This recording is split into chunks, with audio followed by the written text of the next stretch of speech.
Di tengah kegiatan TMMD, Satgas juga membaur dengan anak-anak dengan mengajak belajar bersama. Tampak keseruan anak-anak diajari TNI. Tidak hanya melaksanakan tugas program TMMD, Satgas juga membaur dan berbagi ilmu dengan anak-anak desa sekitar.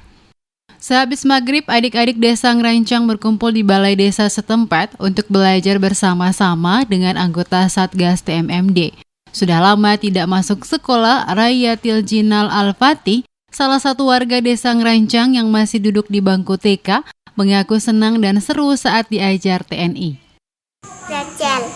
Belajar apa tadi? Gambar. Gambar apa? Ayam, capung, siput. Tadi gimana diajar Bapak TNI, Dek? Seru. Mulai dari menggambar ayam, capung, dan siput hingga diberi snack, Rayatil tampak bersemangat. Ia juga berharap dirinya dapat belajar bersama TNI setiap hari.